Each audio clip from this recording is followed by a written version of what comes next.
Hello friends, स्वागत है आपका हमारे चैनल झारखंड स्टडी 99 पर। फ्रेंड्स, आज के इस वीडियो पे कवर करेंगे सामान्य हिंदी से संबंधित महत्वपूर्ण जीके क्वेश्चन, जो फ्रेंड्स आपका किसी भी एग्जाम के लिए इम्पोर्टेंट होने वाला है। तो चलिए शुरू करते हैं आज की इस क्लास को। पहला सवाल है, निम्नलिखित में से किसने प्रसिद्ध पत्रिका सरस्वती का संपादन किया है? महावीर प्रसाद द्विवेदी, हजारी प्रसाद द्विवेदी, शांति प्रसाद द्विवेदी या भगवती प्रसाद द्विवेदी? तो आपका आंसर हो जाएगा option number A, Mahavir Prasad Dwivedi. जो प्रसिद्ध पत्रिका सरस्वती है, इनका संपादन किए हैं महावीर प्रसाद द्विवेदी। नेक्स्ट सवाल है, आचार्य रामचंद्र शुक्ल मूलतः आचार्य रामचंद्र शुक्ल जो है वह मूलतः क्या थे? तो वह एक आलोचक थे। Option number D right answer हो जाएगा। आचार्य रामचंद्र शुक्ल जो है एक आलोचक थे। नेक्स्ट सवाल है, रामचंद्र शुक्ल का प्रसिद्ध ग्रंथ हिंदी साहित्य का इतिहास 1929 ईस्वी में प्रकाशित हिंदी शब्द सागर की भूमिका में किस नाम से प्रस्तुत किया गया था? तो ये जो प्रस्तुत किया गया हिंदी साहित्य का विकास। Option number B right answer हो जाएगा, हिंदी साहित्य का विकास। नेक्स्ट सवाल है, नई कहानी आंदोलन से जुड़े रचनाकार नहीं है। यहाँ पर चार ऑप्शन दिए गए हैं, इनमें से एक जो है नई कहानी आंदोलन से जुड़े रचनाकार नहीं है, आपको चयन करना है। तो केदारनाथ अग्रवाल जो है यह नहीं है, जबकि कमलेश्वर, राजेंद्र यादव, मोहन राकेश ये नई कहानी आंदोलन से जुड़े रचनाकार है, जबकि केदारनाथ अग्रवाल नहीं है। नेक्स्ट सवाल है, कलम का जादूगर किसे कहा जाता है? तो कलम का जादूगर राम वृक्ष बेनीपुरी को कहा जाता है। याद रखने आपको, कलम का जादूगर कहते हैं राम वृक्ष बेनीपुरी को, लेकिन कलम के जो सिपाही हैं वो कहते हैं मुंशी प्रेमचंद को। कलम के सिपाही किसे कहते हैं? मुंशी प्रेमचंद को कहते हैं, जबकि कलम के जादूगर राम वृक्ष बेनीपुरी को कहा जाता है। नेक्स्ट सवाल है, वृंदावन लाल वर्मा है। वृंदावन लाल वर्मा जो है वह क्या है? तो ऐतिहासिक उपन्यासकार है। वृंदावन लाल वर्मा एक ऐतिहासिक उपन्यासकार है। नेक्स्ट सवाल है, पद्मावत किस काव्य किस श्रेणी में आता है? पद्मावत काव्य जो ये है किस श्रेणी में आता है? तो महाकाव्य है। पद्मावत क्या है? एक महाकाव्य है। और पद्मावत के लेखक कौन है? तो मलिक मोहम्मद जायसी, आपको याद रखना है। पद्मावत जो यह काव्य है, इनके लिए लेखक जो है मलिक मोहम्मद जायसी हैं। तो आपको याद रखना है पद्मावत जो है यह काव्य किस श्रेणी में आता है? तो महाकाव्य की श्रेणी में आते हैं। नेक्स्ट सवाल है, रामचंद्रिका नामक काव्य ग्रंथ के रचनाकार कौन है? तो इनके रचनाकार है केशव दास। रामचंद्रिका नामक काव्य ग्रंथ के रचनाकार है केशव दास। नेक्स्ट सवाल है, डैश में किसी का व्यक्ति के जीवन चरित्र का वर्णन होता है। डैश में किसी का व्यक्ति के जीवन चरित्र का वर्णन होता है, उसे क्या कहेंगे? एकांकी कहेंगे, प्रबंध काव्य कहेंगे, गीत कहेंगे या गीति नाट्य कहेंगे? तो फ्रेंड्स, जिसमें जो है किसी का व्यक्ति के जीवन चरित्र का वर्णन होता है उन्हें हम कहते हैं प्रबंध काव्य। Option number B right answer हो जाएगा, उसे क्या कहेंगे? प्रबंध काव्य कहेंगे। नेक्स्ट सवाल है, बिखरे मोती रचना के रचनाकार कौन है? तो सुभद्रा कुमारी चौहान। सुभद्रा कुमारी चौहान की रचना है बिखरे मोती। बिखरे मोती किसकी रचना है? सुभद्रा कुमारी चौहान की। नेक्स्ट सवाल है, प्रगतिवाद शीर्षक पुस्तक के लेखक कौन है? तो प्रगतिवाद शीर्षक पुस्तक के लेखक है Shivdan Singh Chauhan. Option number D right answer हो जाएगा, शिवदान सिंह चौहान। नेक्स्ट सवाल है हमारा, ए और ए का उच्चारण स्थान क्या है? ए और यहाँ पर ए होता है फ्रेंड्स, तो इसका जो है उच्चारण स्थान क्या है? तो इसका हो जाएगा कंठ तालव्य। ए और ए जो मात्रा है हमारा, ए और इनका जो उच्चारण स्थान है, तो इसका उच्चारण स्थान है कंठ और तालव्य। नेक्स्ट सवाल है, ग में री की मात्रा लगाने पर ग का रूप क्या होगा? तो इनका जो रूप है फ्रेंड्स ग्री हो जाएगा। Option number D right answer है, ग में अगर री की मात्रा लगा देंगे तो ग्री हो जाएगा। अगला सवाल है, समुच्चय का विच्छेद क्या होगा? तो यहाँ पर दिया गया आपका समजोड़ उच्चय, सम उच्चय या समुच्च जोड़ चय या समूह जोड़ उच्चय। तो इसका आंसर हो जाएगा ऑप्शन नंबर डी, समूह उच्चय यानी समुच्चय। समुच्चय का सही संधि विच्छेद हो जाएगा ऑप्शन नंबर डी। नेक्स्ट सवाल है, निरुद्देश्य का संधि विच्छेद क्या होगा? तो निहि जोड़ उद्देश्य। निहि जोड़ उद्देश्य जो है निरुद्देश्य का सही संधि विच्छेद है। नेक्स्ट सवाल है, स्वरों तथा व्यंजनों के बीच का उदाहरण है। स्वर तथा जो व्यंजन है इनके बीच का उदाहरण क्या है? तो अंतःस्थ व्यंजन है। स्वरों तथा व्यंजनों के बीच का उदाहरण अंतःस्थ व्यंजन है। नेक्स्ट सवाल है, अंग अह आते हैं। अंग और अह जो है यह आते हैं किस श्रेणी में आते हैं? क्या है? तो अयोगवाह में आते हैं। अंग और अह जो है अयोगवाह है। नेक्स्ट सवाल है, किस शब्द की संधि जो है सही नहीं है? यहाँ पर चार आपके संधि दिए गए हैं, तो इनमें से कौन है जो सही नहीं है? तो यहाँ पर देखिए, सत जोड़मती ये सन्मति ये आपके सही है, जबकि 30 जोड़ना तृष्णा ये भी सही है। स्व जोड़ छंद ये जो है स्वच्छंद ये भी सही है, जबकि आपका जो ऑप्शन नंबर बी है कि सट जोड़ वदन षड वदन ये आपके सही नहीं है। नेक्स्ट सवाल की ओर चलते हैं। निम्नलिखित में से किस विकल्प में सही संधि विच्छेद है? तो यहाँ पर आपके 4 ऑप्शन दिए गए, 4 में से कौन सा सही है? तो अंबुर्मी का जो सही संधि विच्छेद होता है अंबु जोड़ उर्मी, ये हो जाएगा आपका अंबुर्मी। ऑप्शन नंबर डी जो है सही है। नेक्स्ट सवाल है, चूहा बिल्ली में समास है। चूहा डैश बिल्ली में समास है, कौन सा समास है? इसमें द्वंद्व समास है। फ्रेंड्स, आपको द्वंद्व समास पहचानने के लिए अगर आप बीच में अगर हाइफन लगा रहे हैं, डैश लगा रहे हैं, तो आपको याद रखना है वो जो है आपका द्वंद्व समास हो जाएंगे, यानी और उसमें द्वंद्व पे जो है और की मात्रा आएंगे, और लगा हुआ रहेगा। जैसे कि अगर चूहा बिल्ली कहने से क्या अर्थ निकलता है कि चूहा और बिल्ली, तो जहाँ पर और आए वो आपके द्वंद्व समास हो जाएंगे। नेक्स्ट सवाल है, मंत्र शीर्षक कहानी का लेखक का नाम क्या है? मंत्र शीर्षक कहानी के लेखक का नाम क्या है? तो प्रेमचंद है।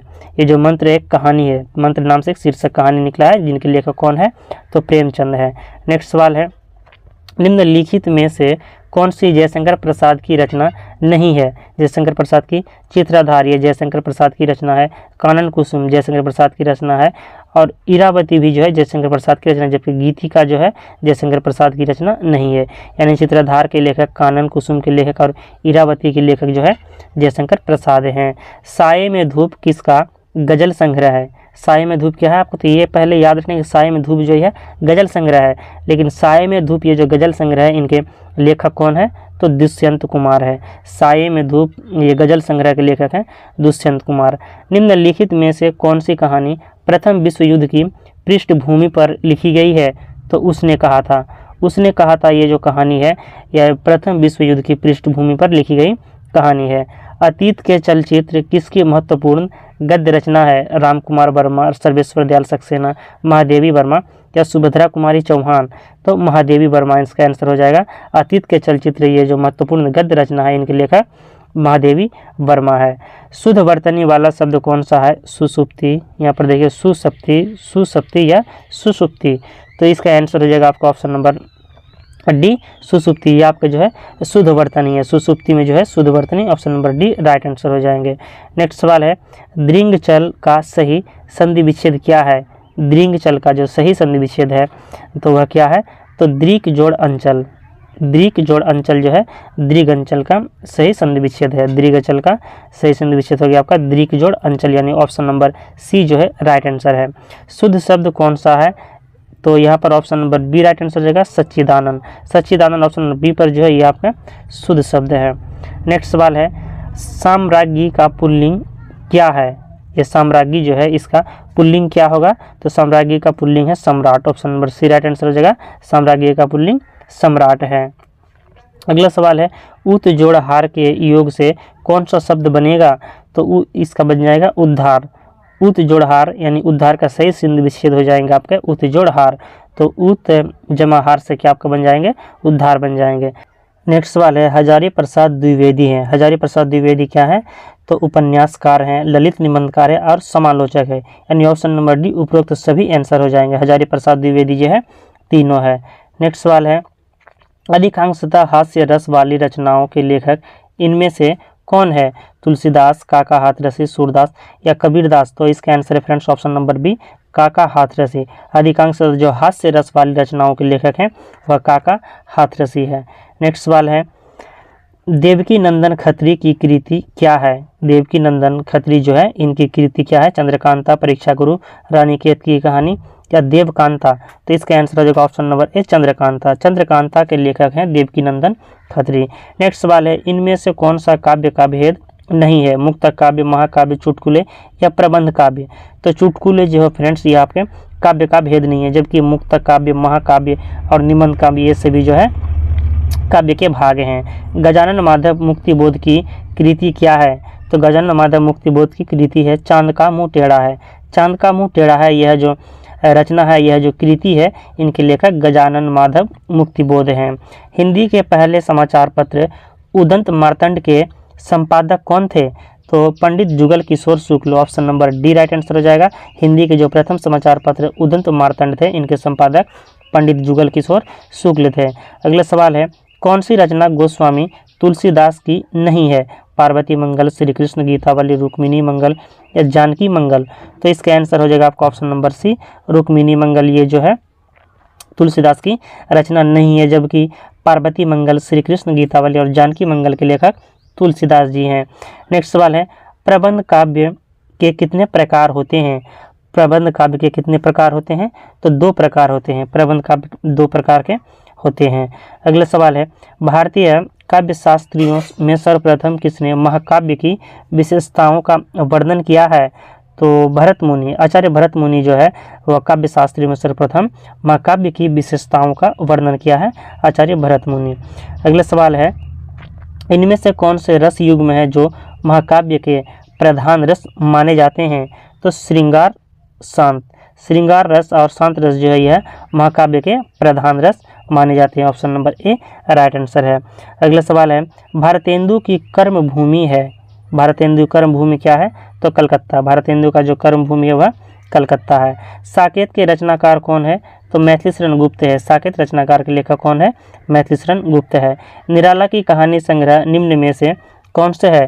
तो चतुरी चमार। चतुरी चमाचार ये जो है चतुरी चमार, इनके लिए जो कहानी संग्रह है इनके लेखक सूर्यकांत त्रिपाठी निराला है। अगला सवाल है, भारत दुर्दशा के लेखक कौन है? जयशंकर प्रसाद, सेठ गोविंददास, कार्तिक प्रसाद या भारतेंदु हरिश्चंद्र? तो भारत दुर्दशा के लेखक है Bharatendu Harishchandra. Option number D right answer है। अगला सवाल है, मुक्तिबोध की कहानी संग्रह निम्न में से कौन से है? तो काठ का सपना। काठ का सपना ये जो कहानी संग्रह है इनके लेखक मुक्तिबोध है। मुक्तिबोध का पूरा नाम है गजानन माधव मुक्तिबोध है। नेक्स्ट सवाल है, जिन ध्वनियों के उच्चारण में श्वास वायु बिना किसी रुकावट से मुंह से निकलती है तो उसे क्या कहते हैं? उन्हें कहेंगे स्वर वर्ण। यानी जो जितने भी स्वर हैं उनका जो उच्चारण है वह श्वास वायु बिना किसी रुकावट के जो है मुंह से निकलती है, तो वह हो जाएंगे आपका, उसे क्या कहेंगे कि कौन से ध्वनि हो जाएंगे वो? तो आपके स्वर हो जाएंगे। Option number B right answer है। अगला सवाल है, नासिक के व्यंजन की संख्या कितनी है? तो नासिक के जो व्यंजन है उनकी संख्या है 5 है। नासिक व्यंजन की संख्या कितनी है? 5 है। नेक्स्ट सवाल है, जिन व्यंजनों के उच्चारण से स्वर तंत्रियों में गूंज पैदा ना हो उन्हें क्या कहेंगे? गूंज पैदा नहीं होगा तो उन्हें क्या कहेंगे? तो उसे कहेंगे अघोष। Option number B right answer हो जाएगा। जिन व्यंजनों के उच्चारण से स्वर तंत्रियों में गूंज पैदा ना हो उन्हें कहते हैं अघोष व्यंजन। उच्छिष्ट शब्द का सही संधि विच्छेद क्या होगा? तो उत जोड़ शिष्ट। उत जोड़ शिष्ट जो है यह उच्छिष्ट शब्द का सही संधि विच्छेद है। नेक्स्ट सवाल है, किस शब्द की संधि जो है सही है? यहाँ पर आपके 4 संधि दिए गए हैं और कौन सा जो है वो आपके सही संधि है तो इस आपको पता लगाना है। तो इसका आंसर हो जाएगा ऑप्शन नंबर सी, मही जोड़ इंद्र महेंद्र। मही जोड़ इंद्र जो है महेंद्र, यह आपके सही संधि विच्छेद है। नेक्स्ट सवाल है, सूरदास के काव्य किस भाषा में है? सूरदास के काव्य जो है किस भाषा में है? तो ब्रज भाषा में। Option number D right answer हो जाएगा। सूरदास के काव्य जो है ब्रज भाषा में है। मुक्त काव्य के कितने भेद माने गए हैं? मुक्त काव्य के जो है कितने भेद होते हैं? तो मुक्त काव्य के 2 भेद होते हैं। Option number C right answer है। मुक्त काव्य के 2 भेद होते हैं। कुरुक्षेत्र रचना के रचनाकार का नाम चुनिए। यहाँ पर 4 ऑप्शन दिए गए, तो बताइए कुरुक्षेत्र रचना के रचनाकार कौन है? तो रामधारी सिंह दिनकर है। कुरुक्षेत्र के रचनाकार है रामधारी सिंह दिनकर। पद्मावत नामक प्रसिद्ध काव्य के रचनाकार का नाम क्या है? तो पद्मावत के लेखक जो है आपके Malik Mohammad Jayasi. Option number C right answer हो जाएगा। पद्मावत के लेखक मलिक मोहम्मद जायसी है। गीता महाकाव्य के रचयिता कौन है? तो गीता महाकाव्य के रचयिता है महर्षि वेदव्यास। गीता जो यह महाकाव्य है इनके रचयिता कौन हो जाएंगे? महर्षि वेदव्यास हैं। मैथिलीशरण गुप्त की यशोधरा डैश है। जो यशोधरा जो है इसके लेखक मैथिलीशरण गुप्त है, लेकिन ये जो यशोधरा रचना है यह कैसी रचना है? तो चंपू काव्य। Option number B right answer हो जाएगा। यशोधरा एक चंपू काव्य है। निम्न में से कौन से लोक कथाओं के भेद हैं? लोक कथा के भेद क्या हो जाएंगे? तो उपदेशात्मक, सामाजिक और धार्मिक, ये सभी क्या है? लोक कथा के भेद हैं। उपदेशात्मक, सामाजिक और धार्मिक ये लोक कथा के भेद हैं। नेक्स्ट सवाल है, कविता से मनुष्य भाव की रक्षा होती है। कविता से मनुष्य भाव की रक्षा होती है, यह किसका कथन है? तो यह कथन है आचार्य रामचंद्र शुक्ल का। Option number D right answer है, आचार्य रामचंद्र शुक्ल का। नेक्स्ट सवाल है, काव्य रूपों में दृश्य काव्य है तो नाटक। काव्य रूपों में जो दृश्य काव्य है वह नाटक है। नेक्स्ट सवाल है, भाषा के सर्वमान्य तथा स्वीकृत रूप को क्या कहते हैं? तो उससे मानक भाषा कहते हैं। भाषा के सर्वमान्य तथा स्वीकृत रूप को मानक भाषा कहते हैं। किस शब्द में रेप संबंधी प्रयोग हुआ है? कौन सा शब्द है? क्रम, सहस्र, श्रृंगार या आश्चर्य। तो फ्रेंड्स, यह बहुत ही इजी सवाल है। जबकि आपका रेप पता चल गया कि आपका ये जो है रेप की मात्रा होती है, तो आश्चर्य पर जो है रेप है। नेक्स्ट सवाल की ओर चलते हैं। वर्णों के सही उच्चारण वाली जोड़ी कौन सी है? तो प जो है ओष्ठ है। प का उच्चारण स्थान जो है ओष्ठ है, ये आपका सही जोड़ी है। नेक्स्ट सवाल है, किस स्वर की मात्रा र के साथ नहीं लगाई जाती है? कौन सी स्वर की मात्रा है जो र के साथ नहीं लगाई जाती है? तो री के साथ री की मात्रा जो है र के साथ नहीं लगाई जाती है, आपको ये याद रखना है। अगला सवाल है, शांति शब्द का संधि विच्छेद होगा? तो साम जोड़ती, option number A right answer हो जाएगा। शांति शब्द का जो सही विच्छेद है साम जोड़ती है। नेक्स्ट सवाल है, अभीष्ट का सही संधि विच्छेद क्या है? अभीष्ट शब्द जो है इसका सही संधि विच्छेद क्या है? तो अभी जोड़ी इष्ट, option number A right answer हो जाएगा। फ्रेंड्स, अगर आपको हमारा वीडियो पसंद आ रहा है तो वीडियो को लाइक जरूर कीजिएगा और चैनल पर तो सब्सक्राइब कीजिएगा, क्योंकि फ्रेंड्स ये जो क्लासें बहुत ही मेहनत से बनाया जाता है, तो आप इसे लाइक जरूर कीजिएगा और चैनल पर तो सब्सक्राइब कीजिएगा। नेक्स्ट सवाल है, केंद्रीय हिंदी संस्थान का मुख्यालय कहाँ है? आगरा, नई दिल्ली, वर्धा या वाराणसी। तो इसका आंसर हो जाएगा ऑप्शन नंबर ए आगरा। केंद्रीय हिंदी संस्थान का जो मुख्यालय है वह आगरा पर है। केंद्रीय हिंदी संस्थान का मुख्यालय कहाँ है?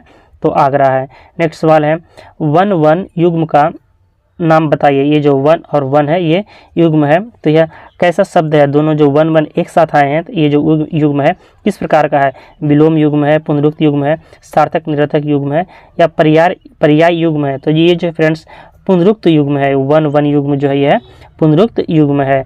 हिंदी के शब्दों का लिंग निर्धारण किसके आधार पर होता है?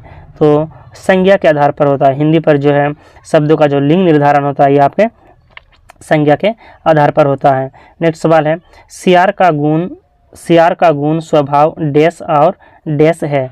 सियार का गुण जो है स्वभाव कैसा है? तो आपको यहाँ पर खाली स्थान का चयन करना है। इस तरह के सवाल फ्रेंड्स आपको एग्जाम पर देखने को मिलते हैं। तो इसका आंसर होगा आपके धूर्तता और चालाकी। सियार का जो गुण स्वभाव है वह धूर्तता और चालाकी है। नेक्स्ट सवाल है, ऐसा व्यक्ति जिसके आने का दिन और समय पहले से निश्चित नहीं होता डैश कहलाता है, वह क्या कहलाएगा? तो इजी सवाल है फ्रेंड्स, इसका आंसर हो जाएगा ऑप्शन नंबर सी अतिथि। ऐसा व्यक्ति जिसके आने का दिन और समय पहले से निश्चित नहीं होता उसे अतिथि कहते हैं, वह अतिथि कहलाता है। नेक्स्ट सवाल है, निम्न में से दृश्य काव्य के भेद हैं। दृश्य काव्य के भेद क्या क्या है? 4 ऑप्शन दिएगा आपको, यहाँ पर आप आंसर लगाइए क्या होगा। तो दृश्य काव्य के जो भेद हैं, नाटक, एकांकी और महाकाव्य, ये सभी क्या है? दृश्य काव्य के भेद हैं। रानी केतकी की कहानी रचना की भाषा क्या है? तो खड़ी बोली है। रानी केतकी की कहानी ये जो रचना है इसकी जो है खड़ी बोली है। नेक्स्ट सवाल है, शून्य और शक्ति नामक निबंध के रचनाकार कौन है? तो सूर्यकांत त्रिपाठी निराला है। सूर्य और शक्ति नामक ये जो निबंध है इनके रचनाकार हैं सूर्यकांत त्रिपाठी निराला है। बिखरे मोती रचना के रचनाकार कौन है? तो सुभद्रा कुमारी चौहान। बिखरे मोती रचना के रचनाकार है सुभद्रा कुमारी चौहान है। नेक्स्ट सवाल की ओर चलते हैं। नेक्स्ट सवाल है, मधुशाला है। मधुशाला जो है यह कैसी रचना है? मुक्तक काव्य, प्रबंध काव्य, महाकाव्य या खंड काव्य है? तो मधुशाला जो है यह आपके मुक्तक काव्य है। Option number A right answer हो जाएगा, मुक्तक काव्य। नेक्स्ट सवाल है, हिंदी दिवस किस तिथि को मनाया जाता है?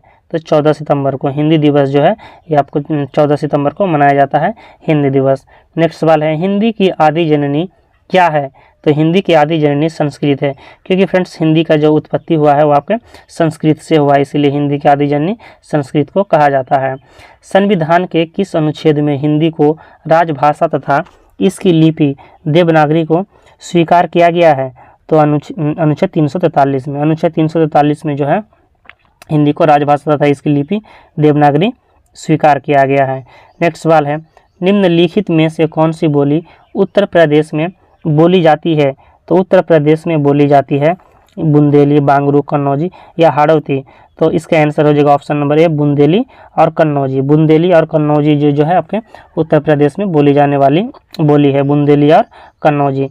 नेक्स्ट सवाल है, हिंदी भाषा किस लिपि में लिखी जाती है? तो देवनागरी लिपि में। हिंदी भाषा कौन सी लिपि में लिखी जाती है? देवनागरी लिपि में लिखी जाती है।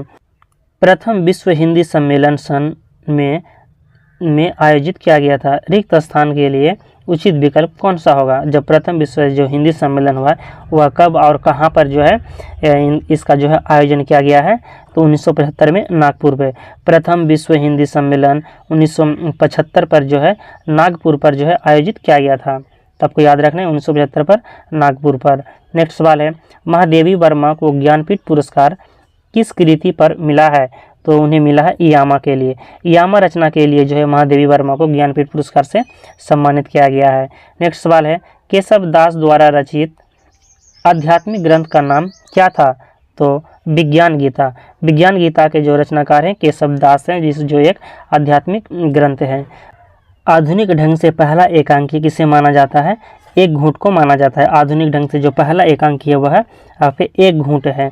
नेक्स्ट सवाल है, हिंदी साहित्य का आधुनिक काल सामान्यतया कब से कब तक माना जाता है, तो 1850 ईस्वी से। हिंदी साहित्य का जो आधुनिक काल है वह आपका 1850 ईस्वी से माना जाता है। उत्तम पुरुष सर्वनाम के किस भेद का एक प्रकार है। उत्तम पुरुष जो है ये आपका सर्वनाम के किस भेद का एक प्रकार है, तो पुरुषवाचक सर्वनाम का भेद है। उत्तम पुरुष जो है आपका पुरुषवाचक सर्वनाम के भेद का एक प्रकार है। वे भ्रष्टाचार के प्रबल विरोधी थे। वाक्य सर्वनाम का कौन सा प्रकार है, वे जो है भ्रष्टाचार के प्रबल विरोधी थे। इस वाक्य में जो है सर्वनाम का कौन सा प्रकार है, तो इसमें पुरुषवाचक सर्वनाम का प्रकार है। Option number B right answer है। नेक्स्ट सवाल है, रेखांकित शब्द के आधार पर पुरुषवाचक सर्वनाम के भेद का सही विकल्प है। वह कल मुझसे मिलने आएगी। यहाँ पर वह जो है यह आपका पुरुषवाचक सर्वनाम के भेद का किस प्रकार का है, यहाँ पर ऑप्शन नंबर हो जाएंगे डी अन्य पुरुषवाचक। वह जो है यहाँ पर पंक्ति में अन्य पुरुषवाचक का उदाहरण है। नेक्स्ट सवाल है, निम्नलिखित प्रश्न में 4 विकल्प दिए गए हैं, उस विकल्प का चयन करें जो सर्वनाम के भेद का सही विकल्प है। जिसको हमने बुलाया था वह आया है, इस पर जो है कौन किस प्रकार का सर्वनाम का भेद है, तो ये जो है आपके संबंधवाचक सर्वनाम का प्रकार है। तो option number C right answer हो जाएगा संबंधवाचक। नेक्स्ट सवाल की ओर चलते हैं। नेक्स्ट सवाल है, जो सर्वनाम शब्द वक्ता, श्रोता अथवा किसी अन्य व्यक्ति के लिए प्रयोग किया जाता है उसे क्या कहेंगे, तो उसे कहेंगे पुरुषवाचक सर्वनाम। जो सर्वनाम जो है शब्द वक्ता, श्रोता अथवा किसी अन्य व्यक्ति के लिए प्रयोग किया जाता है उसे पुरुषवाचक सर्वनाम कहते हैं। नेक्स्ट सवाल है, प्रत्युन्मति शब्द के लिए सही वाक्यांश निम्नलिखित में से कौन सा है। यहाँ पर आपको शब्दांश याद रखना है, प्रत्युत्पन्नमति। इस शब्द के लिए सही वाक्य क्या हो जाएंगे, तो जिसकी बुद्धि में तुरंत नई सूझ उत्पन्न हो उसे प्रत्युत्पन्नमति कहते हैं। जिसकी बुद्धि में तुरंत नई उत्पन्न हो। नेक्स्ट सवाल है, किस वाक्यांश के लिए प्रयुक्त शब्द सार्थक है। क्षण में नष्ट होने वाला क्षतिपूर्ति कहलाएगा, जिसमें सबकी सम्मति है, सर्वज्ञ, व्याकरण जानने वाला, वीरप्रसु, या जो बिना वेतन काम करता हो, अवैतनिक। इस पर जो है कौन सा सार्थक शब्द है, यानी सही वाक्यांश क्या है, तो option number A right answer हो जाएगा। जो क्षण में नष्ट होने वाला है उसे क्षतिपूर्ति कहते हैं, ये आपका सार्थक शब्द है। नेक्स्ट सवाल है, निम्नलिखित में से कौन सी वर्तनी शुद्ध है, यानी आपको जो फ्रेंड्स आशीर्वाद का शुद्ध वर्तनी का चयन करना है। तो ऑप्शन नंबर सी जो है आपका आशीर्वाद, ये आपके शुद्ध वर्तनी हो जाएंगे, ऑप्शन नंबर सी। नेक्स्ट सवाल है, ठठेरा शब्द का स्त्रीलिंग निम्न में से क्या होगा। ठठेरा शब्द जो है इसका स्त्रीलिंग शब्द क्या हो जाएगा, तो ठठेरीन। Option number C right answer हो जाएगा, ठठेरीन। नेक्स्ट सवाल है, निम्न में से कौन से विकल्प में पर्यायवाची युग्म जो है सही नहीं है। आपको जो सही नहीं है उसका चयन करना है। तो यहाँ पर जो जलधि जो है अम्बुद, ये आपके सही नहीं है, जबकि सरोवर, पुष्कर, पुरंदर, अमरपति, इस बाद फनी, उरग, ये आपके जो युग्म सही है। लेकिन ऑप्शन नंबर सी जो जलधि जो है या अम्बुद, ये आपके सही नहीं है। नेक्स्ट सवाल है, आँखों का तारा मुहावरे का क्या अर्थ है, तो अति प्रिय। आँखों के तारा जो मुहावरे का अर्थ होता है आपके अति प्रिय होते हैं। जिह्वा के आधार पर स्वर कितने प्रकार के होते हैं, तो 3 प्रकार के होते हैं। जिह्वा के आधार पर स्वर जो है 3 प्रकार के होते हैं, option number B right answer हो जाएगा। अगले सवाल की ओर चलते हैं। अगला सवाल है, रामचंद्रिका की रचना किसने की थी। यह रामचंद्रिका ये जो रचना है इसकी रचना जो है किसने की है, तो आचार्य केशव ने की। Option number A right answer हो जाएगा, रामचंद्रिका की रचना केशव ने की है। लालटेन शब्द जो है यह कैसा शब्द है, तो लालटेन शब्द जो है आपके विदेशज शब्द है। Option number D right answer हो जाएगा, लालटेन विदेशज शब्द है। नेक्स्ट सवाल है और आज का हमारा अंतिम सवाल कि निम्नलिखित में से कौन सा शब्द स्त्रीलिंग नहीं है। मणि, फौज, पेड़ या टोली। ये जो है फ्रेंड्स आपको जो है इसका जवाब जो है आपको कमेंट बॉक्स में बताना है कि इसमें से जो है कौन सा शब्द जो है स्त्रीलिंग नहीं है, यह आपको बताना है। 4 में से एक शब्द जो है आपके स्त्रीलिंग नहीं है, तो आपको यह कमेंट बॉक्स में बताना है। फ्रेंड्स अगर आपको आज के वीडियो पसंद आए तो एक लाइक जरूर कीजिएगा और चैनल पे है तो सब्सक्राइब कीजिएगा। मिलते हैं नेक्स्ट वीडियो को लेकर बहुत जल्द। जय हिंद।